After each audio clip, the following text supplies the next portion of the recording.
पूरी दुनिया हैरान थी कि वो बच कैसे गया। फिर उसी की वजह से शुरू हुई थी फांसी की सजा, एक ऐसी कहानी जिसने पूरे अमेरिका में कोहराम मचा दिया। यहाँ से शुरू होती है सजाए मौत की सजा की मांग।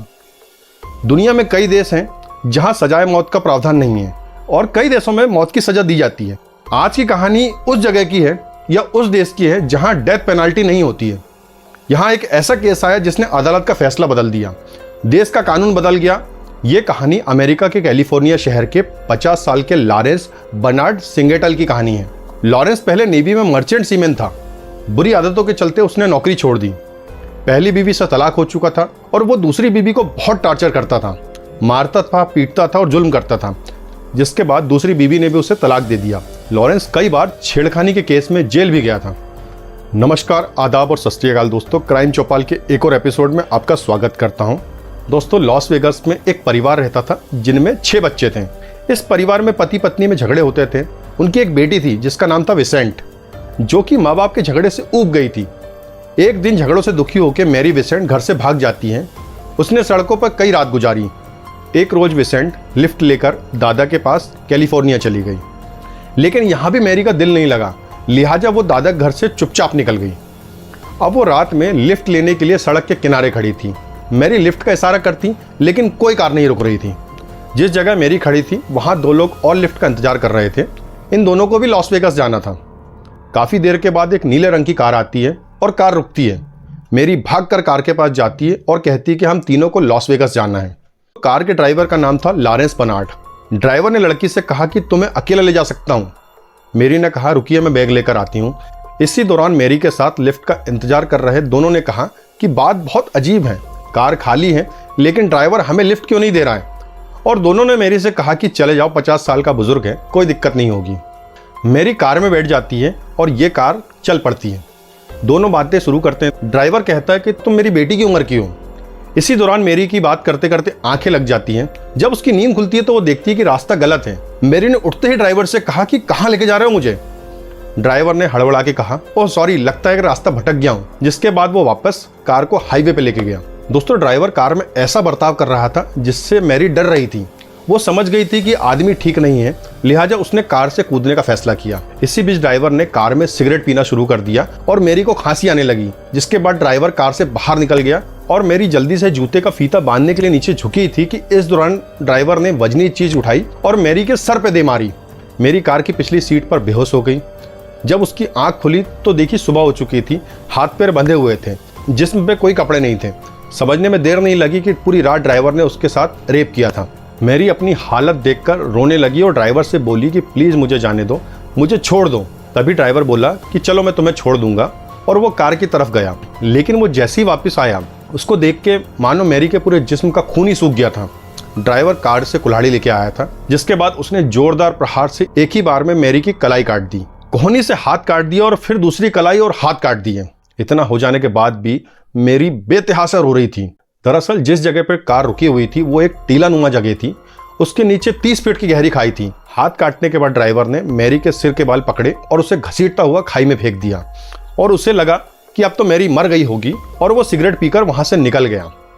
अब मैरी नीचे गिरी हुई थी, उसके हाथ कटे हुए थे, पथरीली जमीन पर गिरी थी, लिहाजा उसके सीने की 4 पसलियां टूट गई। उससे खड़ा भी नहीं हुआ जा रहा था। वो सांसें रोक कर पड़ी थी ताकि ड्राइवर को पता न चले कि वो जिंदा है। जब उसे यकीन हो गया कि ड्राइवर वहां से जा चुका है, उसने चट्टानों पर चढ़ना शुरू किया। 30 फीट की ऊंचाई तक पहुंचने में मैरी को पूरी एक रात और एक दिन लगा। तब वो ऊपर पहुंच सकी। कीचड़ में हाथ डाल दिया ताकि खून रुक जाए। हाथ हवा में ऊपर उठा के रखा ताकि खून कम बहे। मैरी को ऊपर आते ही दूसरी शाम हो चुकी थी। अब रास्ते में वो किसी वाहन का इंतजार कर रही थी। पूरी रात यूं ही कट गई, लेकिन कोई लिफ्ट नहीं मिली। सुबेरे भोर के समय कार की आवाज आई। हाथ कटे, खून से लथपथ, नग्न हालत में आखिर उससे कौन लिफ्ट देता। लोग डर के मारे कार रोक ही नहीं रहे थे। वो धीरे धीरे बेहोशी की हालत में जा रही थी। थोड़ी देर बाद एक पुराना सा ट्रक वहां से गुजरता है। ट्रक में ड्राइवर और उसकी पत्नी हनीमून से लौट रहे थे। दोनों पति पत्नी ने जैसे ही मैरी की हालत देखी तो उन्होंने अपनी गाड़ी रोकी और मैरी को अपने साथ में लेके चले गए। इसके बाद दोनों पति पत्नी ने थोड़ी देर बाद इमरजेंसी कॉल पे फ़ोन किया और चंद लम्हों में ही वहाँ पर चापर आ गया। मैरी को अस्पताल चापर से ले जाया गया। मैरी अब भी होश में थी और जिंदा थी। सारे डॉक्टर मैरी को देखकर हैरान थे कि आखिर ये जिंदा कैसे बची, क्योंकि इसके शरीर का आधे से ज्यादा खून तो बह चुका है। तो मैरी के पूरे जिस्म में जहर फैल चुका था। क्योंकि जख्म को 30 घंटे से ज़्यादा का समय हो चुका था। पुलिस ने मैरी का स्टेटमेंट लिया। मैरी को गाड़ी का नंबर याद नहीं था, ड्राइवर का हुलिया और कार का रंग याद था, जिसके बाद उसने पुलिस को सब कुछ बताया। पुलिस ने स्केच बनाया, वांटेड की जगह जगह पर फोटो लगाई गई और अखबार में इश्तिहार दिया गया। इश्तिहार देखकर लॉरेंस के पड़ोस में रहने वाली एक महिला ने पहचान लिया कि यह लॉरेंस है और उसने पुलिस को फ़ोन किया। महिला ने फौरन पुलिस को जैसी सूचना दी, पुलिस तुरंत महिला के पास पहुंच गई और महिला ने लॉरेंस के बारे में सब कुछ बता दिया। पुलिस ने छापा मारकर लॉरेंस को गिरफ्तार भी कर लिया। दोस्तों, पुलिस लॉरेंस पर रेप और हत्या की कोशिश का केस चलाती है। मुकदमा अदालत में चलने लगता है। अदालत सुनवाई के दौरान लॉरेंस कहता है कि उस पर लगे तमाम जो आरोप हैं वो सब झूठे हैं। मेरी एक वेश्या है और मैंने उसको पैसे दिए थे।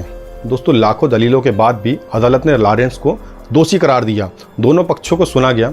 आखिर में जज कहता है कि मेरे पास अगर पावर होती तो लॉरेंस को सजाए मौत देता, पूरी जिंदगी जेल में सड़ाता, लेकिन कानून के मुताबिक इस घिनौने जुर्म के लिए लॉरेंस को सिर्फ 14 साल की जेल हुई। दरअसल उस समय में कैलिफोर्निया में सजाए मौत का प्रावधान नहीं होता था। 1972 में ह्यूमन राइट ने डेथ पेनाल्टी पर रोक लगा दी थी। 14 साल की सजा का प्रावधान हो गया, लेकिन लोग हैरान तब रह गए जब 8 साल बाद लॉरेंस को पेरोल मिल गई और वो रिहा हो गया। 8 साल बाद लॉरेंस जब बाहर निकला तो मैरी बहुत डर गई और वो बहुत हैरान भी हो गई।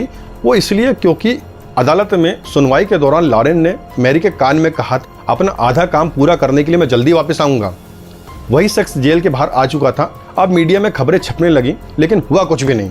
दोस्तों, लॉरेंस की रिहाई के साल भर बाद पुलिस के पास एक फ़ोन आया। जो शख्स 8 साल बाद जेल से आया है उसने एक औरत पर हमला कर दिया है। दोस्तों, मौके पर पुलिस पहुंचती है तो देखती है कि घर में महिला का कत्ल कर दिया गया है और कत्ल करने वाला और कोई नहीं बल्कि लॉरेंस था। इस केस के लिए भी मैरी की गवाही होती है और एक बार फिर मैरी का अदालत में लॉरेंस से आमना सामना होता है। और दूसरी तरफ दोस्तों, लॉरेंस की कम सजा को लेकर लोगों ने आवाज उठाना शुरू कर दिया था। सजाए मौत की मांग बढ़ने लग गई थी, आंदोलन शुरू हो गए थे और फिर कानून भी बदल गया। नए कानून के तहत ऐसे जघन्य अपराध करने में 25 साल की सजा का प्रावधान रखा गया। कानून ने यह भी कहा कि अदालत चाहे तो अपराधी को सजाए मौत दे सकती है और इसी कानून के तहत 2 कत्ल के मामले में लॉरेंस को सजाए मौत दी गई। दोस्तों, सजा शुरू होती है उसके कुछ दिन बाद ही लॉरेंस की जेल में मौत हो जाती है। लॉरेंस को कैंसर था। मैरी को लॉरेंस की मौत पर बेहद अफसोस होता है। उसका मानना था कि दोषी सजा से नहीं मरा बल्कि बीमारी से मर गया है। तो अदालत ने लॉरेंस को $2.5 मिलियन मैरी को देने के लिए भी कहा था जुर्माने के तौर पर, लेकिन मौत के बाद पता चला कि लॉरेंस के अकाउंट में पैसे थे ही नहीं। दोस्तों, ये सब मामला हो जाने के बाद एक शख्स मैरी की ज़िंदगी में आता है और दोनों शादी कर लेते हैं। अब दोनों पति पत्नी मिलकर एक NGO चलाते हैं। मैरी के 2 बच्चे हैं और वो बहुत खुशहाल ज़िंदगी जी रही है। इस कत्ल के बाद ही कानून में संशोधन किया गया और सजाए मौत का प्रावधान रखा गया। ये थी क्राइम चौपाल की एक कहानी। वीडियो अगर आपको पसंद आता है तो प्लीज़ इस चैनल को लाइक करने के साथ साथ सब्सक्राइब भी करें और अपने मिलने वालों के साथ इस चैनल को शेयर करें। आपका दोस्त, आपका होस्ट अपने शब्दों को विराम देता है दोस्तों, और कल मिलता है एक नई कहानी के साथ। तब तक अपना ध्यान रखें दोस्तों। जय हिंद, जय भारत।